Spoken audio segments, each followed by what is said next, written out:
Since Justin Fields was traded away from the Chicago Bears, we haven't done a single topic or episode on Justin Fields since that trade day. Today, that changes as Justin Fields talks a little bit about the Chicago Bears culture, and while a lot of what he said is true, we're going to talk about how he kind of missed the boat on that a little bit. We're going to be talking about that. Plus, we're going to look at Pro Football Focus's claims on the Chicago Bears in the season up ahead and why the Chicago Bears are linked to a defensive end that could be coming in free agency. All that and more right after this. You are now tuned in to Chicago Bears Central, your number one place for all Chicago Bears news and content. What's going on, Bears fans? Welcome to another episode of Chicago Bears Central, your number one spot for everything Chicago Bears related. I'm the host here, Haize, but more importantly, you guys can follow the channel at Chi Bears Central on every social media platform we happen to be on. With that being said, let's go ahead and get into this content for today. So I want to start off with this. Now, we have made it not a mandate, but just because he's not a Bear anymore, we haven't talked about Justin Fields since he left the Chicago Bears. We didn't talk about the comments around his attitude or work. We didn't do any of that, right? We have moved on, as Chicago Bears Nation should have moved on and focused on what we're building here.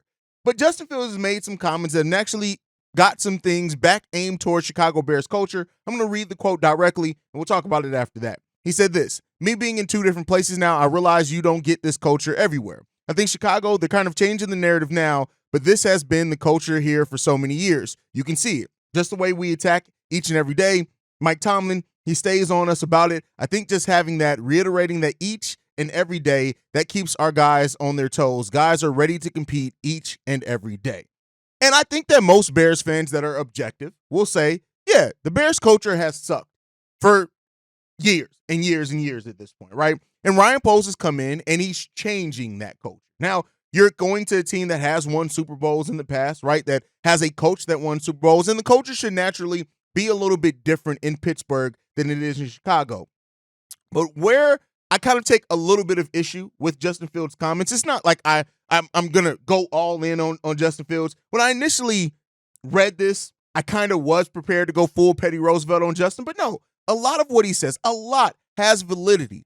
But I don't like the fact that while he just throws in the, they're kind of changing that narrative now.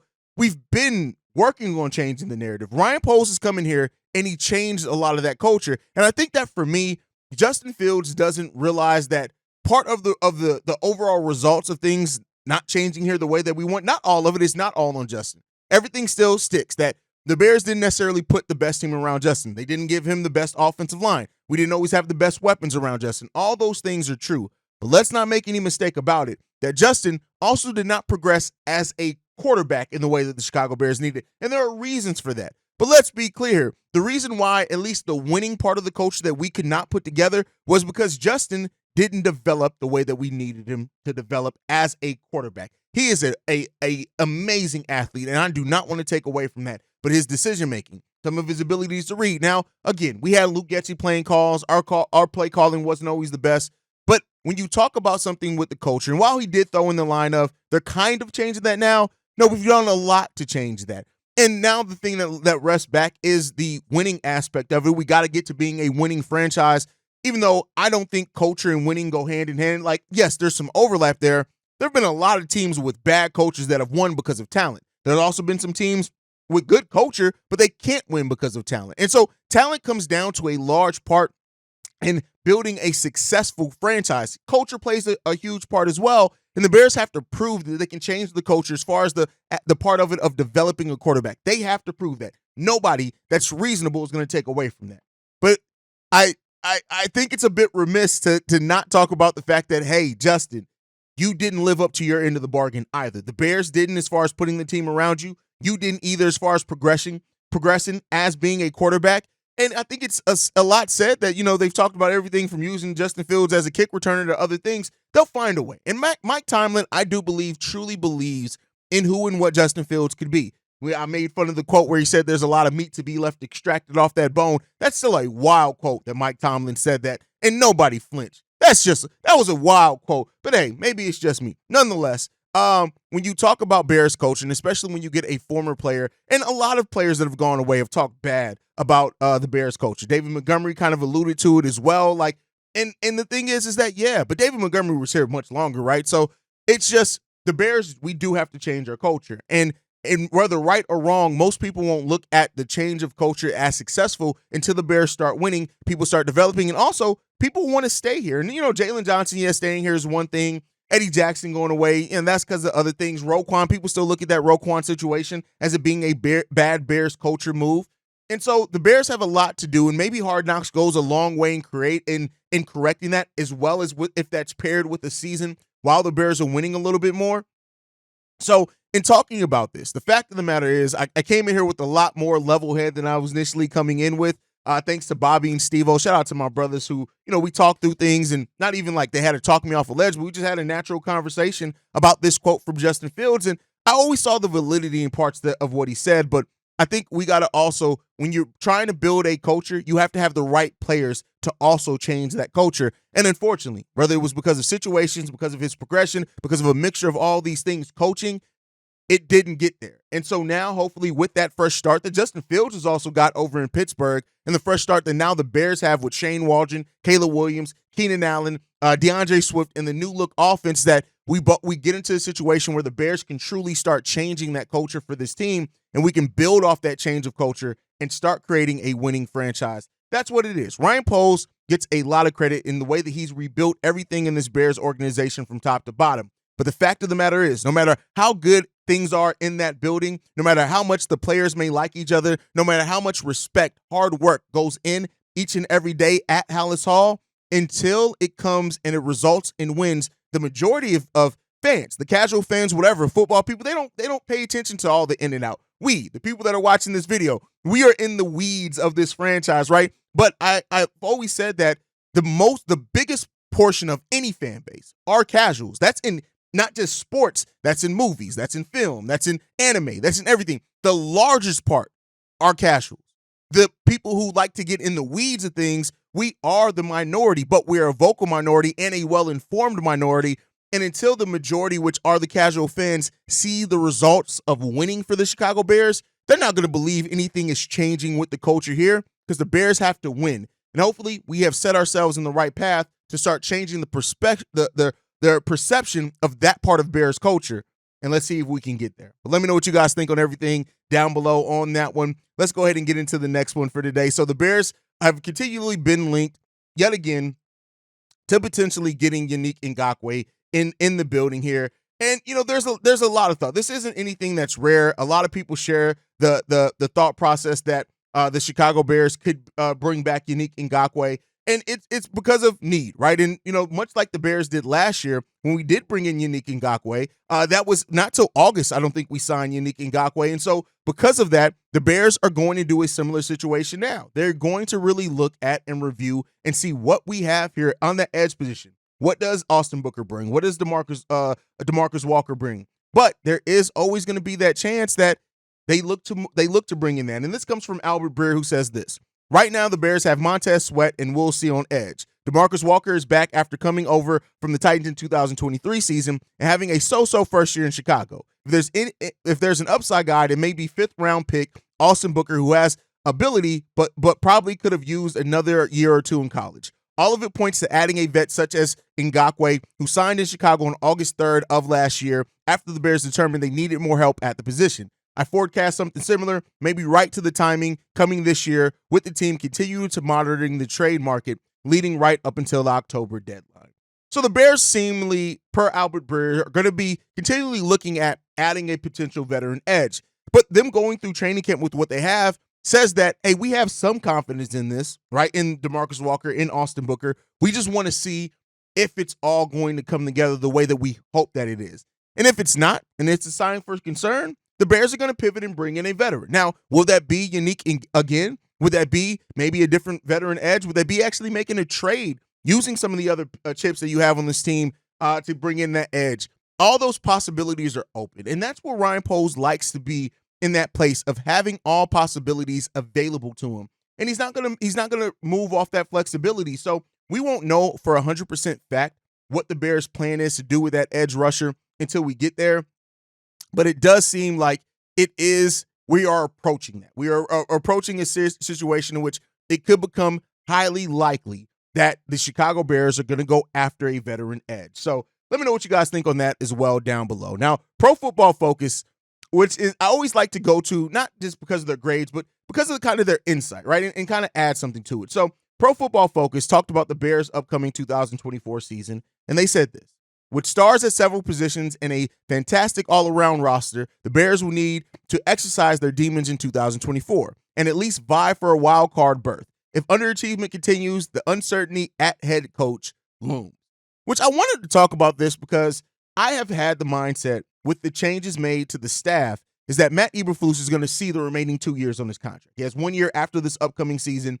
And I think that unless the Bears completely disappoint, and by that I mean like we take a regression. We're talking about like 3 to 5 wins. I think then you look at Matt Eberflus potentially moving on, but that then opens your assistants and your staff your coordinators that you just hired. They then can interview for any other position if you make a change at head coach and they decide to leave. And I think the Bears are going to want to, maintain a opportunity to look, unless they just feel confident that everybody they signed, if Matt Eberflus is fired, they'll stay on whoever the new coach is. But then you risk a new coach coming in and maybe wanting some of his guys there, right? So I think ultimately Matt Eberflus is on a bit of a hot seat, just in the fact that you have to improve. And I think as long as improvement is there, Matt Eberflus will be given another year to see out the final year of his contract. But what is that improvement? Is that improvement only a playoff berth? We talked about that on an episode earlier this week in which I asked if it's a fair expectation for postseason play for the Bears, whether it be wild card, whether it be, winning the division, which I think that's a longer thing. But, let me throw this question to you guys. Under what circumstances do you think the Bears would move on from Matt Eberflus this upcoming offseason? You can let me know that in the voicemail bag, which the number for that is 773-242-9336. You can let me know in the comment section if you're on the YouTube side, or you can also email it, chicagobearcentral@gmail.com. I'd love to hear from you guys on that one. What do you think could get Matt Eberflus fired this season, at the end of the season? I doubt they do it halfway through the season, but at the end of the season, if he doesn't meet whatever kind of barrier you're looking at.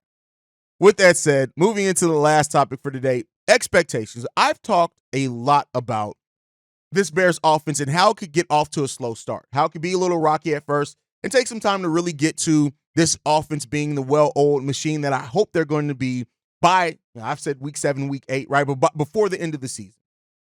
And Mike Clay from ESPN recently went over his projections for the Chicago Bears offense. And I want to go with this position by position, and we can see how you guys feel about it. So for Caleb Williams, he has 15 games played, which, hey, why is he missing those 2 games? What happened, right? That's immediately what my mind went to. I got PTSD. I'm a Bears fan. We gave up 105 sacks in 2 seasons. I'm a little worried about why. Why is he only playing 15? But nonetheless, he has Caleb Williams going for 331 for 512 as far as passes there, for 3,538 yards, 23 touchdowns, and 13 interceptions. He also has him down for going for 62 rushes, 311 yards, and 3 touchdowns on the ground. That's a total of 26 touchdowns from our rookie quarterback in Caleb Williams. I feel like that's a rookie of the year type season. And I think that is a fair expectation to have for Caleb Williams. Keep in mind, that would already break some serious Bears passing numbers. So, I know we like to think that Caleb Williams is going to come in and just shatter everything right away as far as all-time records, things like that. But this would be a really good season to build off on. And I think this is a solid season where you can look at him and say, hey, no, this is our guy. This type of season in a rookie year is the guy. I also like the fact that they have him do rushing for something, but nothing close to what Justin Fields did, because that's not Caleb Williams' game. He's looking to make plays with his arms first. The legs are secondary to that, but he can make some plays with his legs as well. I think this is a fair prediction for Caleb Williams personally. I know some of the more unreasonable Bears fans are going to hope for so much more than that, but let me know what you guys think on that down below. In that projection, he had Caleb Williams missing 2 games. He has Tyson Bagent here playing 2 games as well for the Bears. Him going 45 of 70 for 485 yards, 3 touchdowns, 2 interceptions, and 8 rushes for 33 yards. I don't really care about that, but if you add that to Caleb Williams, give me that. But with that said, he also had DeAndre Swift down for playing 14 games, rushing for 835 yards, 184 rushes for 5 touchdowns, and 249 receiving yards, 1 touchdown, and 35 receptions. When you look at the tight ends, when you look at the wide receivers, I think that number of receptions, keep in mind, we're not talking targets there. We're just talking receptions. I think that's fair for DeAndre Swift, especially with them sharing a backfield with two other running backs who are going to get some touches as well. I think the 835 yards, I know a lot of Bears fans maybe sound a little bit disappointed by that, but I think that's a fair one for him as well. Khalil Herbert, 14 games played, 105 rushes, 476 yards, 2 touchdowns, with 87 yards receiving and 1 touchdown for Khalil Herbert was the prediction there. Solid. And then Roschon Johnson, 75 rushes for 324 yards, 2 touchdowns, 15 receptions, 105 yards there, and 1 touchdown. If Roschon Johnson, as your third running back, gets a total of 425 yards from the lines of scrimmage and 3 touchdowns, I think that's a solid sophomore year for Roschon Johnson personally. But you guys, as always, can let me know what you guys think on that one down below. I'm not going to go into, he got some things for Kari Blasingame and Travis Homer. I'm not going to get into that. DJ Moore, he has predictions as 77 receptions for 1,047 yards and 7 touchdowns. I like that for him. Keenan Allen, 84 receptions for 883 yards and 5 touchdowns. I know a lot of people are going to say, hey, why not over 1,000 for Keenan Allen? But hey, it is what it is there. And then also Rome Odunze, 60 receptions for 804 yards and 6 touchdowns in 15 games played for him. Not going to get into Tyler Scott's or Velus Jones. I don't really care about that. He has Cole Kmet taking a step back from last season, 58 receptions, 519 yards, and 4 touchdowns for Cole Kmet. And then Gerald Everett with 181 yards receiving, 1 touchdown, and 20 receptions from him. And that's what he had projected as this offense. And I'll tell you what, if we get those numbers, while I think that some of those numbers could be higher, right, than what is, I do think there's a world in which we have at least 2,000-yard receivers this year. But I think that would be one of the best offenses we have ever seen from the Chicago Bears if that's what we get. Yeah, he underprojected a little bit, which I think is a fair thing to do because we don't quite know the balance that's going to be there at certain parts of the run game and pass game. But I think overall, that's a fair estimation for the Chicago Bears. Now, I'm not expecting every Bears fan to love it, to be heads over here for it. A lot of Bears fans want to see us break and shatter every offensive record that we possibly can this year, and we'll see what we can get to. But I think in calculating 4 missed games, calculating 4 slow starts, that's a bit of it. That's a fair thing to be said, in my opinion. So, we'll see what happens with that. I think as we get to training camp and see how much grasp we really have over this offense, how much more we're well oiled, we'll see, right? We got an update on Caleb Williams from Courtney Cronin yesterday. It was real promising, saying the Bears held very little back from the rookie quarterback as he began learning the offense. And his ability to chunk information, put it into buckets, and operate impressed Coach Matt Eberflus throughout the spring. Coaches encouraged Williams to experiment with different throws in OTAs and minicamp to see what windows he could hit while making sure his footwork timed up when he released the ball. They're putting Caleb Williams through what you want to see a rookie quarterback that you have expectations to be your franchise quarterback be. And that's, in hearing that, it's like, damn, Bears, yeah, that's what good franchises do. We're hearing that the Bears are actually doing the right things in this. Like we talked about, the Bears not giving Justin Fields the full playbook. And that could have definitely hurt his development over that rather than just give it to him and let him sink or swim. They maybe have learned from that and also have maybe higher expectations of Caleb Williams as a quarterback to come in here and be able to run that full playbook, to have an understanding that, hearing that they're encouraging him to use different types of throws, see how his footwork. Everything that we've heard about Caleb Williams is what we should have been hearing about Caleb Williams, and that's the promising part of who Caleb Williams can be as a quarterback in the NFL. Now we just got to see it. And like the thing I keep saying, we have to see the potential be realized into actual on-the-field talent and wins. That's what we want to see done. We talked about, to lead this show off, talked about changing the Chicago Bears culture. Well, guess what?